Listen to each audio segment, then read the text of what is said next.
Welcome back. On this program, we talk about all different kinds of investments: stocks, bonds, exchange-traded funds, commodities. What about some rock-hard assets? Christies auction house seeing diamond prices hit record highs, and demand is still heating up. We want to bring in the editor-in-chief of the Robb report, Brett Anderson, and Christies international head of jewelry, Rahul Kadakia. Good to see you, gentlemen. Thank you so much for joining us. Thanks for having us. And you know, one thing about diamonds that I remember is that the value holds. But I want to start with that, Rahul. Tell me about that. Do diamonds hold their value? Very much so. They hold their value and they continue to increase over time. It takes time. You know, you cannot buy a diamond this morning and hope for it to increase later in the day or at the end of the week. But over a good period of time, they will increase a lot. Why? Why do they hold their value so well? There's only so many of them around. There's only so many diamonds, and so many of them in large sizes and fine colors. And everybody who wants to make a good investment, not have the money sitting in the bank, not making any interest, or have something more portable, you have diamonds. Clarity is what's most important. Is that right? Color and clarity. Color and clarity. Absolutely. What are you seeing? Do you see a big interest from your clients in terms of, I mean, the Robb report has a fantastic, you know, upper-end clientele. Are they interested in diamonds? Absolutely, and I think that you have a number of different reasons for investing in them. Obviously, diamonds are beautiful. They make human moments and memories, but they're also these snapshots of geological time. I mean, they're these timeless, beautiful things.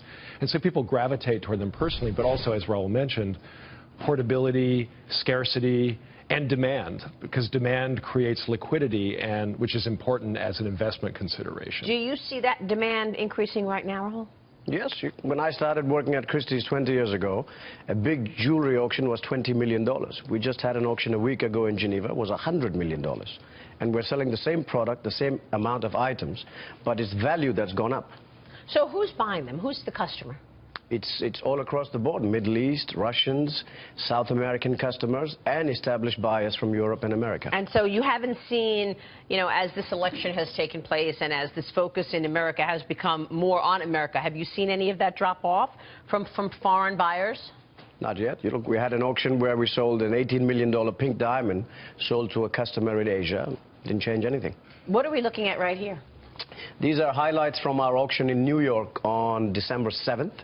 And we have on the far right, to my right, a 51-carat D-color diamond that's been priced between $5 and $7 million. Wow. We have on this side a 12.8-carat, almost 13-carat, intense orangey pink diamond, sort of a peach-color diamond by Harry Winston. And in the center is a very nice wreath necklace from the 1960s that was made especially for Betsy Bloomingdale. What will that auction for? The estimate is $400,000 to $600,000, but I think it'll climb up towards $1 million. Wow. And in terms of your reader right now, Brett, tell us what they're thinking with regard to diamonds. Colored diamonds are of great interest to our audience right now for the reason that Rahul said. I mean, all diamonds are scarce. Like yellow, red.